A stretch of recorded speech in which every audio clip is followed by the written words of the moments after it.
হুজুর, আমি আমার জীবনে 9টা মেয়েকে বাড়ি থেকে পালিয়ে নিয়ে এসে বন্ধুদের সাথে বিয়ে দিয়েছি, কারণ তাদের মধ্যে হারাম সম্পর্ক ছিল এবং তাদের পরিবারের কেউ তাদেরকে বিয়ে দিতে রাজি ছিল না। মেয়েগুলোর অন্য জায়গায় বিয়ে দিচ্ছিল, এই জন্য পালিয়ে নিয়ে এসে বন্ধুদের সাথে বিয়ে দিয়েছি। এতে কি আমি পাপ করে ফেলেছি? আচ্ছা, রাগ করবা না, এটা আপনাদেরকে কে দিয়েছে? যুবকরা দিয়েছে এটা?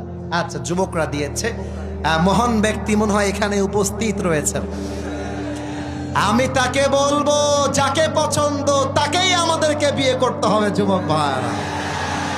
তবে খেয়াল করবা, কার মেয়ে নিয়ে আসছো সাবধানে নিয়ে আসবা। ভুলে ভালে ভিন্ন মেয়ে তুলতে গেলে কিন্তু তোমার পেটের চামড়া একটাও থাকবে না। তবে আমার যেটা মনে হয়, পালিয়ে বিয়ে করাটাকে আমি সাপোর্ট করি না, ইসলামও সাপোর্ট করে না। তবে যারা পালিয়ে বিয়ে করে, এরা সাদে সাদে পালিয়ে বিয়ে করে না।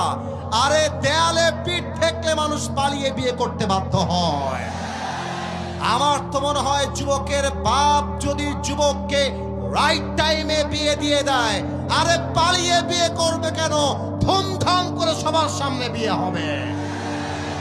এখন দেখা যায় যুবকটা বিয়ে করতে চায়, বাপ বলে তুই তোর নিজের পায়ে দাঁড়িয়ে তারপরে বিয়ে করবি।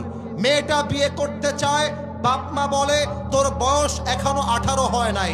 আমি দর্শনার কাছে প্রশ্ন রাখতে চাই, 18 বছরের আগে যদি একজন মেয়ে বিয়ে করতে না পারে, 16 বছরের মেয়ে টিকটকে নেচে বেড়ায়, এই আইনটা কোথায় থেকে আসবে যুবক ভাইরা বলো আমাকে? 16 বছরের মেয়ে টিকটকে নাচতে পারবে, পার্কে গিয়ে প্রেম করতে পারবে, হোটেলে গিয়ে বয়ফ্রেন্ড নিয়ে নষ্টামি করতে পারবে, হালাল ভাবে বিয়ে করতে পারবে না। এটা প্রমাণ হয়ে যাচ্ছে। পার্লামেন্ট চলছে আল কোরআন দিয়ে নয়, পার্লামেন্ট চলছে পশ্চিমা আমেরিকার সভ্যতা দিয়ে যুবক ভাইরা। আল্লাহ যুবকদেরকে হালাল ভাবে বিয়ে করার তৌফিক দান করে, পড়েন সবাই আমিন।